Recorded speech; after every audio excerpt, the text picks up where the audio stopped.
प्रभु कृपया से लिख रहा सुंदर शब्द सजाए कार्तिक महामत्यम का 29वां अध्याय करेंगे आज। राजा पृथु ने कहा, हे मुनि श्रेष्ठ, आपने कलह द्वारा मुक्ति पाए जाने का वृत्तांत मुझसे कहा, जिसे मैंने ध्यानपूर्वक सुना है। हे नारद जी, यह काम उन 2 नदियों के प्रभाव से हुआ था। कृपया यह मुझे बताने की कृपा कीजिए। नारद जी बोले, हे राजन, कृष्णा नदी साक्षात भगवान श्री कृष्ण महाराज का शरीर और वेणी नामक नदी भगवान शंकर का शरीर है। इन दोनों नदियों के संगम का महामत्यम श्री ब्रह्मा जी वर्णन करने में समर्थ नहीं है। फिर भी चूंकि आपने पूछा है, इसीलिए इनकी उत्पत्ति का वृत्तांत तुम्हें सुनाता हूँ। ध्यानपूर्वक सुनिए। चाक्षुषु मनंतवर के आरंभ में ब्रह्मा जी ने सहाय पर्वत के शिखर पर यज्ञ करने का निश्चय किया था। वह भगवान विष्णु, भगवान शंकर और समस्त देवताओं सहित यज्ञ की सामग्री लेकर उस पर्वत के शिखर पर गए। महर्षि भृगु आदि ऋषियों ने ब्रह्मा मुहूर्त में उन्हें दीक्षा देने का विचार किया। भगवान विष्णु ने ब्रह्मा जी की भार्या तवरा को बुलवाया। वहाँ बड़ी धीमी गति से आ रही थी। इसी बीच में भृगु जी ने भगवान विष्णु से पूछा, हे प्रभु, आपने तवरा को शीघ्रता से बुलाया था, वह क्यों नहीं आई? ब्रह्मा मुहूर्त निकल जाएगा। इस पर भगवान विष्णु जी बोले, यदि तवरा यथा समय यहाँ तक नहीं आती तो आप गायत्री को ही स्त्री बनाकर दीक्षा विधान कर दीजिएगा। क्या गायत्री पुण्य कर्म में ब्रह्मा जी की स्त्री नहीं हो सकती? नारद जी ने कहा, हे राजन, भगवान विष्णु की इस बात का समर्थन भगवान शंकर जी ने भी किया। यह बात सुनकर भृगु जी ने गायत्री को ही ब्रह्मा जी के दाईं ओर बिठाकर दीक्षा विधान आरंभ कर दिया। जिस समय ऋषि मंडल गायत्री को दीक्षा देने लगा, उसी समय तवरा भी यज्ञ मंडल में आ पहुंची।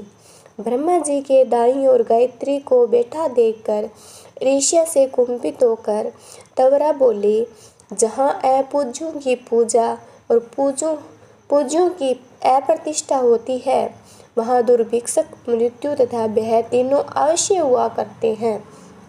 वह गायत्री ब्रह्मा जी की ओर दाईं ओर मेरे स्थान पर विराजमान हुई है, इसलिए यह अदृश्य बहने वाली नदी होगी। आप सभी देवताओं ने बिना विचारे इसे मेरे स्थान पर बिठाया है, इसलिए आप सभी जड़ रूप नदियाँ होंगे। नारद जी राजा पृथु से बोले, हे राजन, इस प्रकार तवरा के श्राप को सुनकर गायत्री क्रोध से आग बबूला होकर अपने होठ चबाने लगी। देवताओं के मना करने पर भी उसने उठकर तवरा को श्राप दे दिया। गायत्री बोली, तवरा, जिस प्रकार ब्रह्मा जी तुम्हारे पति है, उसी प्रकार मेरे भी पति है। तुमने व्यर्थ ही श्राप दे दिया है, इसलिए तुम भी नदी हो जाओ। तब देवताओं में खलबली मच गई। सभी देवता तवरा को साष्टांग प्रणाम करके बोले, हे देवी, तुमने ब्रह्मा जी आदि समस्त देवताओं को जो श्राप दिया है वह उचित नहीं है, क्योंकि यदि हम सब जड़ रूपी नदियाँ हो जाएंगे, फिर निश्चय ये तीनों लोग नहीं बच पाएंगे। चूँकि यह श्राप तुमने बिना विचार किए दिया है, इसलिए श्राप तुम्हें वापस लेना होगा। तवरा बोली, हे देवगण, आपके द्वारा यज्ञ के आरंभ में गणेश पूजन न किए जाने के कारण ही यह विघ्न उत्पन्न हुआ। मेरा यह श्राप कदापि खाली नहीं जा सकता, इसलिए आप सभी अपने अंगों से जड़ीभूत होकर अवश्य में नदियाँ बनोगे। हम दोनों सौतने भी अपने वशों पश्चिम में बहने वाली नदियाँ बनेंगे। नारद जी राजा पृथु से बोले, हे राजन, तवरा के ये वचन सुनकर भगवान विष्णु, शंकर आदि देवता अपने अपने अंशों से नदियाँ बन गए। भगवान विष्णु के अंश से कृष्णा नदी, भगवान शंकर के अंश से वेणी नदी और ब्रह्मा जी के अंश से ककुदमवती नदी नामक नदियाँ उत्पन्न हो गई।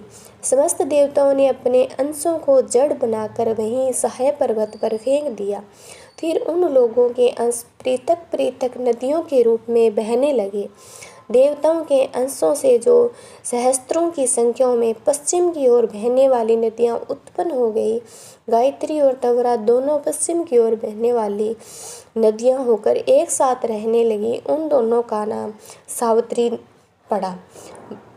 ब्रह्मा जी ने यज्ञ स्थान पर भगवान विष्णु तथा भगवान शंकर की स्थापना की। दोनों देवता महाबल और अतिबल के नाम से प्रसिद्ध हुए। हे राजन, कृष्ण और वेणी नदी की उत्पत्ति का यह वर्णन भी जो मनुष्य सुनेगा या सुनाएगा उसे नदियों के दर्शन और स्नान का फल प्राप्त होगा। Thank you. अगर आपको वीडियो अच्छी लगी है तो मेरे चैनल को सब्सक्राइब करना। ऐसी स्टोरीज या कहानी आपको मिलती रहेंगी।